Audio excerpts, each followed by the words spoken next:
नमस्कार बंधु माने आज आमे बनेबा कुंदुरु आलूर भजा। आपण तो बहुत प्रकार बनेथिबे किंतु एमिति बनातु पखाल किंबा गरम भात जहा सहित भी खाइबे बहुत टेस्टी हेई थाए। चलंतु रेसिपीटी स्टार्ट करिबा। जदि मो चैनल रे नुआ अछंती ताहाले चैनल को सब्सक्राइब निहाती करंतु। पाखरे थिबा बेल आइकन को भी दबाई दियंतु जहा द्वारा मोर सब नोटिफिकेशन आपनक पाखरे पहुंच पारिबो। वेलकम टू माय चैनल रोसे वैसरिता। मुझे आधा केजी कुंदुरु नहीं प्रथमे भल से धोईकी मु नहीं को आमे काटी नेबा। दुई साइड को बाहर करिबा।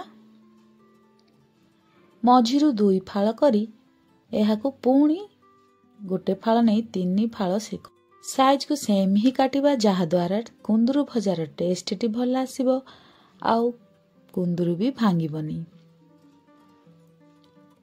सबु कुंदुरु को आमे एमिति ही काटी नेबा।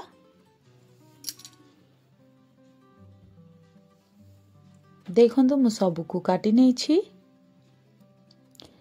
दुईटी मीडियम साइज रो आलू को बिना चोपा बाहर करी आमे यहाँ को टिके बड़ साइज रो काटी नेबा।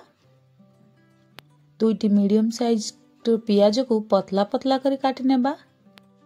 प्रथमे गोटे पैन रे आमे तेल देबा।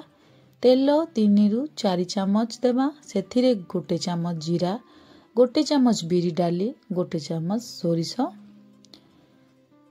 जीरा सोरिष सब फुटी आसिले सेथिरे मीडियम साइज रो दुईटी कंचा लंका को पके देबा। कंचा लंका अल्प भाजी आसिले सेथिरे दुईटी मीडियम साइज रो पियाज को जो काटी रखिथिले सेथिरे पके देबा। अल्प ब्राउन हैला पर्यंत यहा को आमे फ्राई करि नेबा। एठी ब्राउन हे आसिलानी सेथिरे काटी रखिथिबा आलू को पके देबा। आलू को गोटे मिनिट मिक्स कला परे सेथिरे पुणी कुंदुरु को पके देबा। आपण चोपा बाहर करी भी आलू नहीं पारिबे किंतु चोपा थिले भजार टेस्ट टी भल आसीबो। सेथिरे स्वाद अनुसार लूण दे देबा। मिक्स करि नेबा। मिक्स करिकी कवर करिकी यहाँ को आमे 3 रु 4 मिनट मीडियम गैस रे छाड़ी देबा।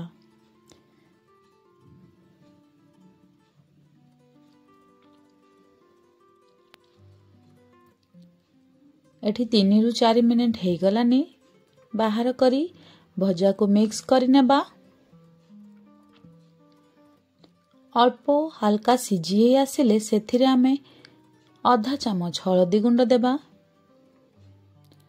आधा चामच लंका गुंड, गोटे चामच धनिया गुंड। भजा को मिक्स करिबा। मिक्स कला परे पुणी कवर करिके यहाँ को आमे 2 मिनट पुणी छाड़ी देबा। एमिति करिके आमे कवर करी करिके यहाँ को आमे भजा को भल से सिझिला पर्यंत फ्राई करिबा। एठी मु आधा चामच गरम मसला ऐड करिछि।